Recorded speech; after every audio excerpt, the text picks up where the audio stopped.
things. What has he kind of done since then that's really made him, better and more of a physical presence, I guess, especially in this tournament?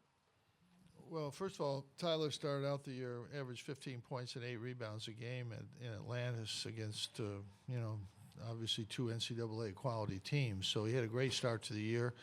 I think in the beginning of the conference play, he really wasn't looking for his shot as much as we would have liked him to.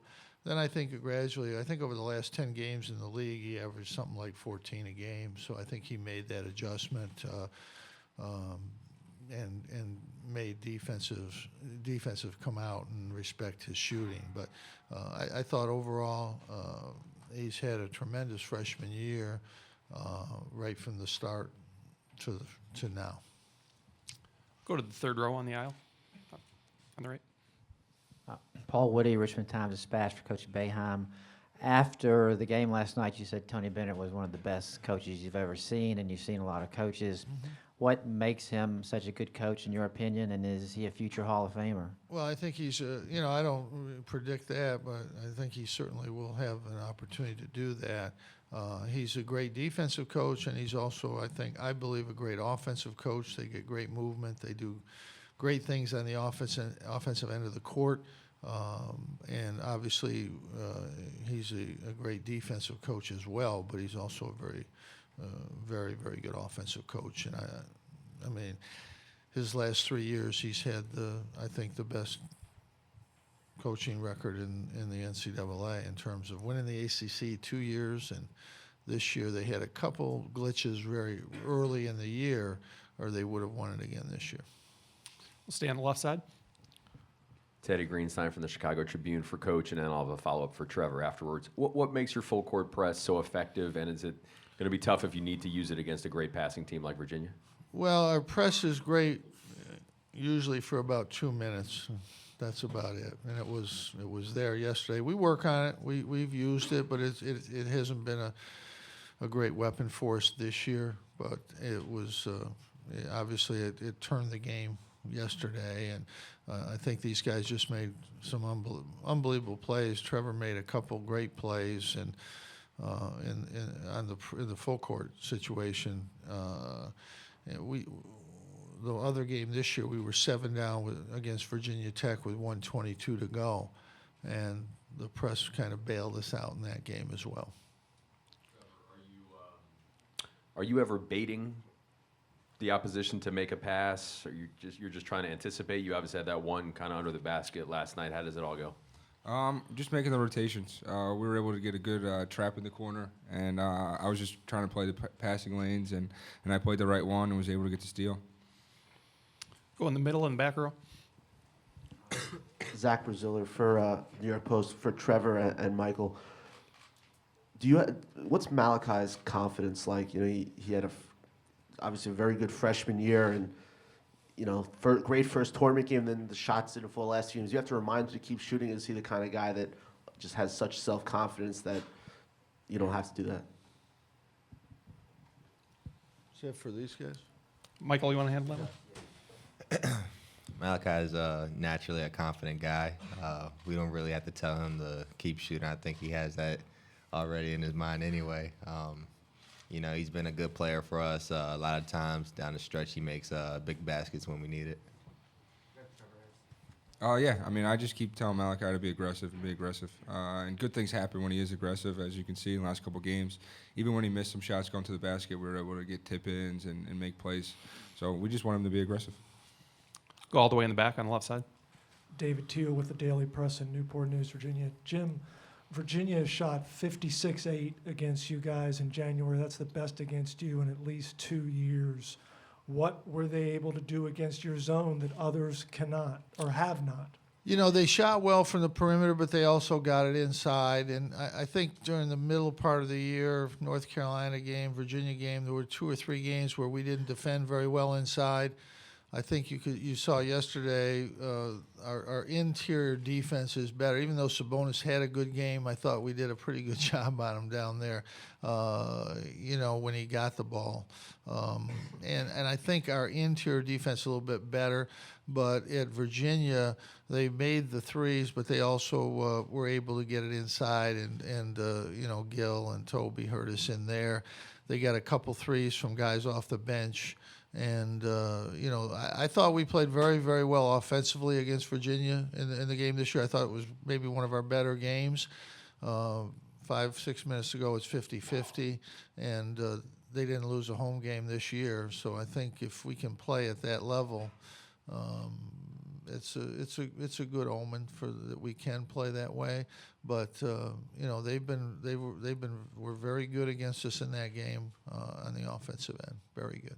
They're a good team. I mean, they're good offensively against a man-to-man or against a zone. Doesn't matter what it is. You don't win the games they're winning because 99% of the people play a man-to-man. So they're good offensively. They've got a lot of weapons. They don't depend on Brogdon's really good, but if he has an off day, they got other guys that can step up and play well. Again, that's why they've been so difficult to play against the last 3 years for everybody. It's not just us. Go right in the front row. For Michael and Trevor, could you guys speak to what did you learn, if anything, in the first matchup with Virginia? What does that experience help? And also, when you look at the seeding, do you feel like the pressure's on them and not so much on you guys? Trevor, you want to take that first? They're a really good team. Virginia's a really tough place to play at, and they're really good. I mean, they've had our number last couple games we've played them, and hopefully we can change that tomorrow. Michael? Yeah, just playing against them the first time, they're a very disciplined team, and we just got to be smart defensively and offensively as well. Go in the front row on the right side. Yeah, Michael, given your background in the state of Virginia, whenever your teams have played against Virginia, do you hear from a lot of people down there? And what kind of rivalry are they for you? I enjoy playing against teams from Virginia just because I'm from Virginia, and there's a sense of familiarity. I'm just looking forward to the game. Go in the second row on the left side. Good. We'll go right straight back by the cameras. Chip Riere, 8 News in Richmond, Virginia. Coach, what does it say about the ACC that regardless of what happens tomorrow in the Elite Eight games, half of the Final Four is going to be made up of teams from that conference? It's essentially the ACC semifinal and then the right for the final. Well, I think I've a long time ago stopped getting into the conference thing about who's this and who's that. We've got a very good conference, and I think that it's hard to document it during the regular season because you look around and the Pac-10 was playing great. Obviously, the Big 12 and the Big 10 and our league. I thought the Big East was really good when you watch those teams. I watch all these teams. I mean, I watch all these games. I watched the Long Beach State play 4 times this year.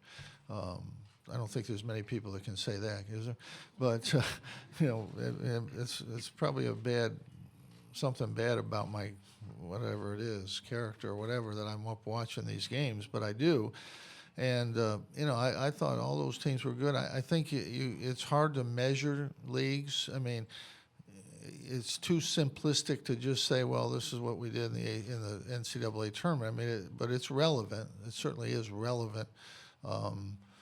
Again, I've long felt that the NCAA basketball committee should take a look back on the tournament results and see if some leagues maybe, you're getting in based on what you do in your league. That's what you're getting in on. So if you happen to be in a weak league, one of the top 4 or 5 major conferences, and you're just beating the people in your league, and you're getting 6, 7 bids, and year after year, a couple years or something, they're not producing anything in the tournament, then I think there should be some cause to reflect on, does that conference deserve that many bids? Because in the most part, you're getting in because you beat somebody in your league. That's your 2 or 3 good wins. And absent outside wins, that's how the committee has to decide who gets into this tournament. And that's a long answer to, obviously we have proven that we've got a very good league this year. The last 2 years have been very good results in the NCAA tournament. And, I think that has to be, somewhat taken into consideration as you move forward. But what does it really all mean? Nothing. Go back in the left corner. Hi, Jim. Chris Herring from the Wall Street Journal. Hope you're doing well. Just wanted to ask, I guess maybe 2 questions, but the first one, when you look at obviously how you guys won and the Northern Iowa game, just in general, have you seen the press and teams' inability to beat it have more of an impact in this tournament? I guess would be the first question. I think that, Northern Iowa game, that's the kind of game you just wish never happened to anybody. In those situations, I always root for the coach to win that had that league. I hate it when a coach gets in that situation and, you lose a game like that. And the same thing yesterday. I mean, it happens. It happens when you're pressing. We've been the beneficiary of that sometimes, and sometimes we've been on the other end of it where we made a horrific turnover. But that's what kids do, and it's just the nature of the game. But it's always, whenever you lose, it's heartbreaking. And when you lose, when you have a little lead or a good lead, those games are the hardest to live with over the years. And you don't live with the wins, you live with the losses. I guess the second thing I would ask you, when you look at some of the teams that have made it this far, you and Virginia being included in that, obviously this year the shot clock changed and it was supposed to speed things up, and you guys play some of the slower tempos in the country. Do you see that as just it happened, or is it something deeper to that maybe you guys were in better position to kind of? I think the shot clock thing was good. Obviously everybody knows I'd like to see 24 seconds. I think it would really make a difference in our game. We would have to play faster, and other teams would have to play faster. I think in the long run, I think it would be good for the game. I think the longest, we were about the longest, I think, us in Virginia to get a shot, and I think it's 17 seconds or something. I'm probably wrong, but I remember seeing that someplace, and that we take 16 or 17 seconds. That's still less than 24. I think that I think that would do the most. I think the way they've called the game has been good. I like that. I think they're calling more stuff, then players adjust and you get more movement. I think that's a great thing for our game. I like the clock change. I would like it shorter. It's not going to probably happen in my lifetime because every coach thinks they don't have enough players, except for maybe North Carolina. They'd like, Roy, I'm sure, would like 24 seconds too. But I think it's good for the game. Teams take a long time against us, so we don't want to get into where we'll take a shot quick, but we're not going to run down and take a quick shot. If we just play defense for 30 seconds, it's hard to, just go down and take a quick shot. You can get in a bad way that way. But no, I think the rule changes from what I've seen have been good. There's a horrific rule change that was made, now that I've been nice, taking the timeouts away from the coaches. It almost cost me 2 games. Tom Izzo said it cost him a game this year. When Trevor caught that ball, I'd have been calling timeout. When he made that steal, we wouldn't have had that unfortunate thing to happen, because I would have gotten that ref's attention at half court, who made that call, and gotten a timeout. Players should not have to call timeout. Players are fighting to get a steal. They're fighting to get the pressure, get the ball up the court. That's what their job is. My job is to call the timeout. And if 5 guys are doing their job, they are sure as hell not looking over at me to call a timeout. So that rule change is the single worst rule change I've seen. I've heard some coaches talk. I haven't heard much about it. I think it's a horrific rule change. And taking the timeout away was they did it to shorten the game. Well, then make all 5 of them 30 seconds. I'd be fine with that. And you'd actually have a benefit of saving time in the game. But you take a timeout, like yesterday's game is a good example. Gonzaga took a timeout because we got to run in the start, and then they had to take another one. And now all of a sudden they were down, and they took the last one that they had to take. Now they didn't have a timeout. Now the other horrific rule change is when they look at the clock, the players go over to the bench. So you're getting a free timeout. That should not happen. When there's a clock change, the players should go to the opposite foul line from their bench. Now they can look at it all you want. But that rule hurt us in 2 or 3 games where coaches could set their defense up, set their play up, the whole thing, and they don't have any timeouts. And in reality, there was really no reason to check the play at the end of the game because the clock wasn't an issue. And they can't look at it for the end line. And I guess that's another rule change that maybe should be forthcoming, that if you're going to check on deflected pass going out of bounds, probably should be able to check and see if the guy was out of bounds. Okay, that's my sermon for the year. We'll have the student athletes available for just a couple more minutes. I am really fairly humorous and witty, but I guess I haven't convinced too many people of that. Go in the front row. Matt Schneiden from the Daily Orange. For Tyler and Day One, I guess holding Sabonis in check relatively yesterday, it seemed like his 19 and 17 were a lot less. What does that say about how far your guys' front court has come in terms of staying out of foul trouble and, I guess, erasing the stigma of just kind of how you guys were out-rebounded? Well, I qualify that before they answer. I don't think we did too much holding in check yesterday, but I'll take the compliment for them. Tyler, you want to take that? You know, we had a game plan coming into yesterday's game on how we try to slow them down, and I think as a team we did a pretty good job of that, and I'm just looking forward to playing against Virginia tomorrow. Do you want anything to add? I think we did a good job yesterday. It could have been a little better, but we just got that behind us, ready for Sunday now. We'll go all the way to the back. Dennis Carter, WSCT in Lynchburg, Virginia, for Trevor and Michael. It's been more than 2 months since you guys played Virginia. How has the Syracuse team changed for the better since that first meeting? Trevor? I think our defense has picked it up a little bit, from our movement to activity to getting out the shooters to, I think defensively rebounding. I think everything has just gotten a little bit better, and I think that comes with the season going on. I mean, you're supposed to get better towards the end of the year, and I think we can see that happening. Michael, anything to add? I think we developed a winning mindset since that point in the season. We were just trying to come out and compete as best as we can, and we're expecting to win games. Got time for 2 more for student athletes. We'll go right in the front. Mike Barber, Richmond Times-Dispatch. The other day, Coach Boeheim pretty much said he wasn't all that impressed with you initially in the recruiting process.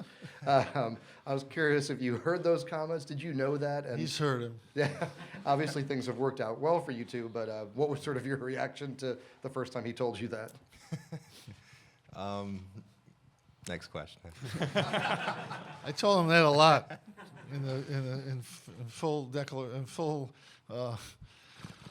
I forgot the word now, but in full disclosure, yeah. I wasn't that good in English, but full disclosure, I told him that a lot the first year, I think. That's fair to say, isn't it, Mike? Yeah. He handled the ball every day in practice and played the whole practice every day the year he sat out, got better. Not good, but he got better. And each year he's been with us, he's gotten better. And I believe you could make a case. I like Malcolm Brogdon. I think Brogdon was the best player in the league this year. But I think you could make a case for Michael as being as valuable to his team as Malcolm is. And in fact, I think that Virginia's been able to overcome Malcolm having a bad game. We really can't overcome Michael having a bad game. And his numbers, what he's done, speak for themselves. I mean, he led the league in steals and 4 rebounds, 4 assists, and, shot 42% from the three-point line, 47 from the field. He's our best defensive player. And, those awards, and I tell the players this all the time, the Player of the Year, first-team league always goes to the top 4 teams in the league. That's where it goes, and I don't have a dispute with that at all. But Mike's been as valuable as anybody this year for his team. Did that motivate you? Him reminding you of that? Yeah, that's very motivating. Take one last one for the student athletes. Second row here. Jim, just what you can say, you expected more out of Tyler Roberson, and Tyler, I wanted you to respond to this as well. Yeah. Just what you can say about calling him out and how he's Well, responded to that. I didn't call him out. Well, he can. I made a comment. He can answer that question, though. I'm sure. It'll be the first time we've heard him answer a question, but it'll be good. I mean, at this point, I'm not too worried about that. I'm just focused on Virginia and trying to win tomorrow. He doesn't listen to too much I say anyway, so it doesn't really matter. All right. We'll let the student athletes go at this time. Thank you, gentlemen.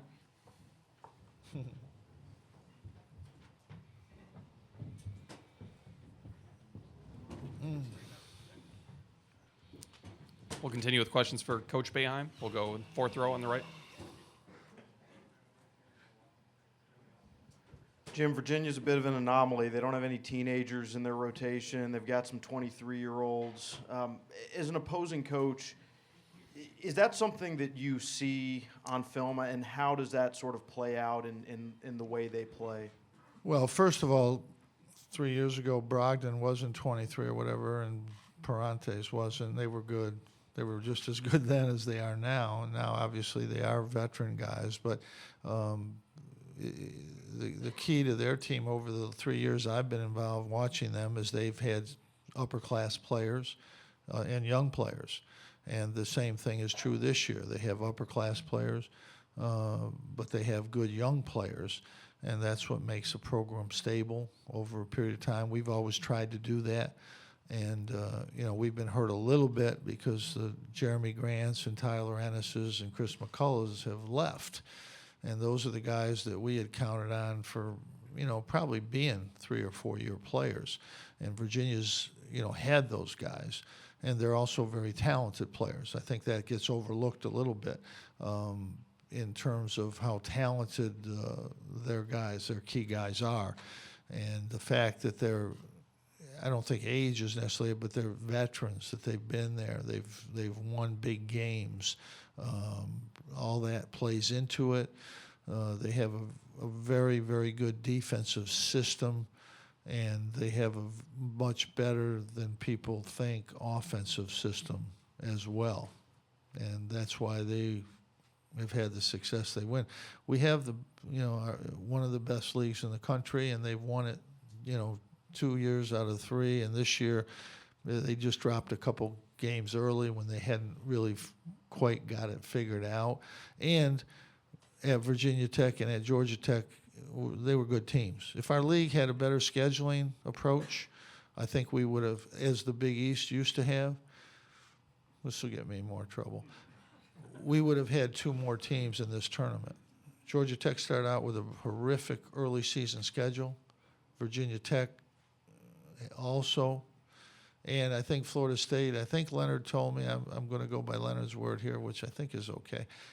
He played 5 of his first 6 on the road. I'm attributing that to Leonard, so I hope he's right. But, when you get off to a bad start in a league like ours, it's hard to overcome. Virginia Tech did end up 10-8, and Georgia Tech did end up 8-10, but it's only 1 game or 2 away, really, for those 2 teams. And they didn't have quite enough success non-conference, which hurt them a little bit too. But the scheduling is something that's very difficult to figure out and to get it.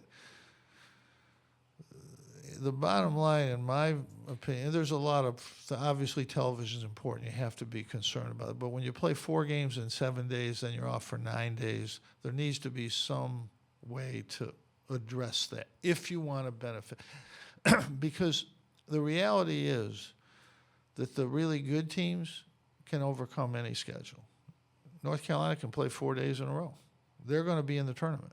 Now, they may not have quite as good a record as they would like to, but that kind of team, those teams can overcome a tough schedule. The old Big East, we had 1 year we played 4 Saturday, Monday nights, 4 during the season. And, we were good, so we overcame it. But scheduling is so crucial, and television's important, but it shouldn't put teams that are going to be bubble teams on the competitive edge, and maybe keep them out of it. It's one game that can keep you out of the tournament, really, literally. And I'll use ourselves as an example. We were picked 9th preseason, 9th. So we had Pittsburgh, and we had Boston College. That's who we play every year, and that's a balance. A pretty good team, a team that turned out bad. Then they added Florida State as our other team we'd play twice, and that was, Florida State was good, and they turned out pretty good. Then our other game was North Carolina twice. North Carolina was picked first in the league. So if you're really thinking about it as a basketball person, and we want to get as many teams in this tournament as we can, why would you put the 9th rated team against the best team twice, which they're going to probably lose twice, as we did? Now, that's a simplistic example. That's just kind of but that's the thinking I think you need to do if you want to get the maximum teams in the tournament. Because the top 4 or 5 are going to get into the tournament. And I think some years, this year, Notre Dame really benefited from the schedule. It was difficult for us because not only did we have North Carolina twice, but we played at the top 5 teams in the league. We played at North Carolina, we played at Virginia, we played at Miami, we played at Louisville, and we played at Florida State and Pittsburgh. So of the top teams in the league, the only one we didn't play on the road was Notre Dame. So I don't think anybody else played that schedule. So it was a very difficult schedule. And I think that hopefully the committee does take that into account when they look at your record. But there's so many things that get taken into account. Sometimes it's hard to take everything into account. But scheduling is crucial. And how I don't think you can just say, well, our next year's schedule, this is it, based on some formula. I think you have to take the schedule that's going to be played next year, and you need to look at it, and you need to maybe tweak it somewhat. We've been in this league 3 years, and we played Duke twice the first 2 years, and North Carolina twice this year. So for 3 years in a row, we've been picked 6th, 8th, and 9th, and we played the top team in the league twice. So, and I know why that is, because they want that game on television. But I think, sometimes that a one-game swing in this league can be the difference between getting in the tournament and not getting in the tournament. Go on the 4th row. Coach, you mentioned London, their point guard. He had a nice game against you the first time. Yeah, every time. Okay. What about him impresses you? Well, he does what they need him to do. He's a very good defensive player. When he gets open shots, he makes them. He gets the ball to people. He's tough. He made a tough drive against us when it was a 3-point game at Virginia, real tough drive. And he doesn't make mistakes. He's as good as anybody. He's as good a point guard as there is, for what he does for his team. And Gil's as good inside as anybody that we've played against all year. Go on the front row. Second. Go up front. Coach, you've been at this stage of the tournament with teams that are favored and teams that maybe are a little more of an underdog story. Is there a difference for the players and the pressure depending on the role, or do you not see that? I don't see any of that. I never saw any revenge factor. I never saw any chip on your shoulder factor work. None of that works. But the only thing that's going to work is tomorrow who plays the best.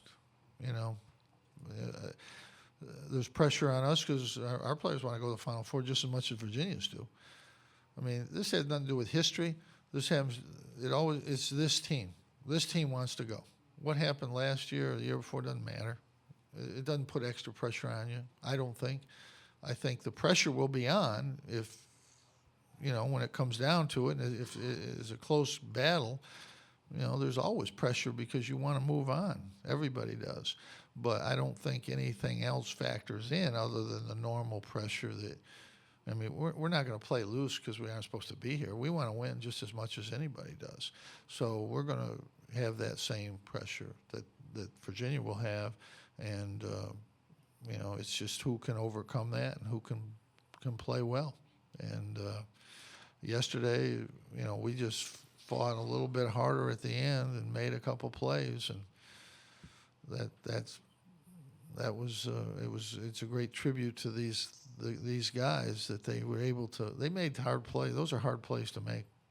And Trevor Cooney made 3 really. The last play he made, we have a normal rotation to go down to the baseline on that kind of drive, but he was over on the other side. He was 15 feet away from where he normally would be because he needed to cover something originally on that side because of Wilshire being in the high post, and he had to go an extra 10 to 15 feet to get to that corner to make that play.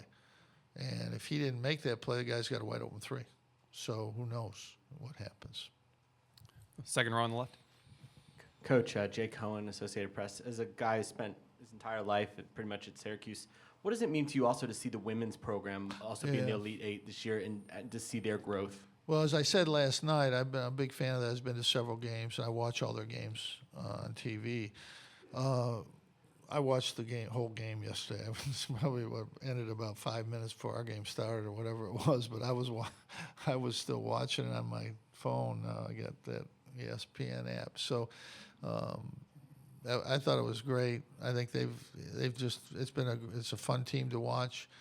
I take a little credit because they played a familiar defense of mine. I've seen that defense they play before, and they just got a great group of girls. They played great this year, and couldn't be happier for them. Go in the third row.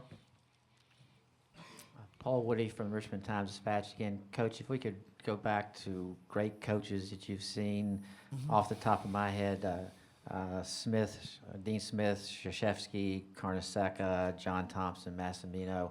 I'm sure your list is longer. Are there any common characteristics among those coaches that made them successful, and do you see any of those characteristics in Tony Bennett? Well, they all were good defensive coaches for the most part, and as well as good offensive coaches. I think that's what the great coaches that I look at, that I respect as great coaches, are able to obviously coach at both ends. Some of those guys got better players, better talent than others, but you can be a great coach and not have any great players. You know, you can never get to the Final Four and be a great coach. The one thing about coaching that I think is underrated and overlooked is there's a ton of great coaches. I mean, really are a ton of great coaches in this country. When you watch games as much as I do, and you watch the St. Mary's and Gonzaga's play, and then you watch Creighton, and what Doug McDermott's father does. That's what I call him. You watch these coaches, and it's as somebody who loves basketball. That's why I'm in this. I love basketball. That's the reason I do this. It's unbelievable. You know how many coaches out there that just do an unbelievable job, and what Bill Self has done at Kansas, and Tom Izzo, and all these. It's an amazing game that we have, and Tony Bennett's been the best that I've seen the last 3 years in terms of the way they play, how they play.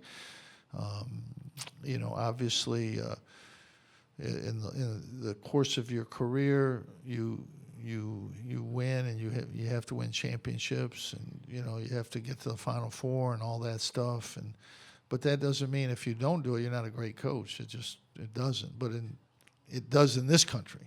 But that's just the way people are judged. And I always thought Karl Malone was the best power forward I ever saw. I don't think he won any championships, but that's my opinion. And I just think we're fortunate in this game. I watched. I thought the best coach team in the tournament I've seen this year is Stephen F. Austin. You know, I thought they were the best coach team. Just watching them play, how they played on offense particularly, I just thought, wow, look at that team. And I guess Oklahoma State thought that too. But there's a lot of great coaches. Tony Bennett's a great coach, no question about that in my mind. Go on the right side. I'd say that if we lost yesterday, too. I've said that before. Hi, Coach. Shannon Spake, ESPN. I spoke with Michael last week and asked him, just about making the tournament and the confidence that they have. And he said that he felt like once you guys were in, he had full confidence that you guys could make a run in this thing. And looking at the guys and seeing the way that they performed last night, despite the way Gonzaga performed and the way the game started, I'm just wondering if you could talk about, how this group particularly is handling this pressure cooker and how teams that you've had in the past have handled the pressure of this moment. Well, we try to just coach it as a game. It isn't a game, but we try to approach the tournament like we approach our games. I think one of the reasons we've been a pretty successful team in tournaments is that we're a good turnaround team, that we're good. It's not as big an advantage when you're playing somebody from your league, but there's nothing we can do about that. But the two things that come to my mind, we were a good team all year. If you're not a good team, you're not going to win the tournament. We have a good team. We proved that by how well we played against really top teams. Even the ones we lost to, we were there. So it's not that big of a step just to go a little bit further. And so I really thought this team was good all year, and I thought once we got in the tournament, obviously we thought Dayton was good, and Dayton was good until we beat them. Then they weren't good anymore. And then everybody thought Middle Tennessee was good until we beat them, and then they weren't good anymore. And I guess that's probably what they're saying today about Gonzaga, that they really weren't that good. So, all these teams are good teams, and we've had to play well. We've had some adversity, obviously yesterday the most, but we had tough first halves against Dayton. I think we were behind at the half, and I think we were just a little bit ahead of Middle Tennessee. But this team's performed well when we've been behind this year, the whole year. We made a lot of comebacks, and we won, and we made some comebacks, and we didn't quite get there. I think we were down 50-40 at Virginia, and that's a tough thing against Virginia, and I think that was the score, and we tied it. And I think we were down 10 to North Carolina at North Carolina and came back and tied it. So we've made some comeback. I might not be right about Virginia, but I think we were down there. But I think they've been, they kind of know that they're capable of winning, and that's how you have to believe that you're going to win. Or, at Syracuse, we always believe we're going to win. It doesn't matter who we play. We've had enough success that we feel we can win, and I think our players feel that way. Got time for two final questions in the back. Coach, Ava Wallace for the Washington Post. You mentioned Anthony Gill earlier, even though Malcolm Brogdon's kind of the most talked about Virginia player. Is Gill maybe, if not on court, then by reputation, an overlooked or perhaps underrated part of Virginia's offense? Well, I think he's very good. I don't know what other people think about him, but I think he's very good, and I think Toby's very good. And Toby's coming off 2 big games here, and he's a very good player inside and one that we're very mindful of. But I think with any team that's achieved the level that Virginia has for the last 3 years, it's not ever about one guy. In our game yesterday is a good example of how you win games. Trevor Cooney made the steals. Mike Benajay made the basket that won the game. Tyler Lydon made the block that kept the game in check, and Tyler Roberson knocked the ball loose to Mike Benajay to make that play. It takes everybody, and particularly at this stage of the year, to play and to play well. And it's about the team. Basketball is a team game. It always has been, always will be. Nobody wins by themselves. Go right in the front. Jim, two-parter. What impresses you most about Brogdon's game and then also the pack line defense that Virginia plays? Well, they're a tremendous defensive team, and I coached against Tony's father. He's a great coach, same defensive philosophy. And Brogdon's a tremendous defensive player. I voted him as the best defensive player in our league. He might have won that. I don't know if he did or not, but I voted for him for it. I think he should have won it if he didn't. And he guards anybody. He's an underrated offensive player. He makes big shots for them almost all the time. And, I've worked with him with USA Basketball, and he was on our team last summer. I'm the chairman of one of that committee, I guess, anyway. And, he's just a really, really good basketball player. Doesn't say a lot. I like those guys. They just play. They don't have big celebrations when they make the normal plays that they make, which are great plays. But he's a player.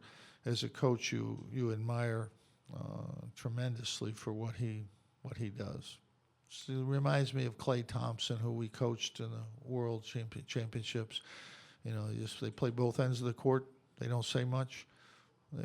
They just let their games do their talking for them. Malcolm's not quite as good a shooter as Klay, but nobody else is either. One last question back left. Coach, in the arena out there are banners for retired numbers for Jerry Sloan, Bob Love, and a couple more modern guys. Mm-hmm. Am I right to say that 50 years ago you were in Bulls training camp? Well, I was in the training camp with Jerry Sloan and Bob Love, and I scored a couple baskets. I remember that, but I remember doing a shooting drill with Bob Love, and I think Bob Boozer was here, just getting in the Hall of Fame. I was a young player. I was okay. I was down to the last cut on that team, which fortunately I got cut, and went back to Syracuse and had to figure out what to do, which turned out good. But I was in that camp. I remember rebounding for Bob Boozer. He was about 6'9" or 10, and he made 27 straight 17-foot jump shots. And I caught everyone. Everyone did not hit anything. And I said, these guys are pretty good here. All these years later, can you evaluate how rewarding it is to accomplish the things you have and the high of like a win like last night? Do you ever think, how does that measure against had you made the team, had you been an NBA Well, it's a good player? thing I didn't make the team. I'd have been a very below average NBA player, so I think it worked out good for me. But I didn't make that team. All right, Coach, thanks for your Thank time. you.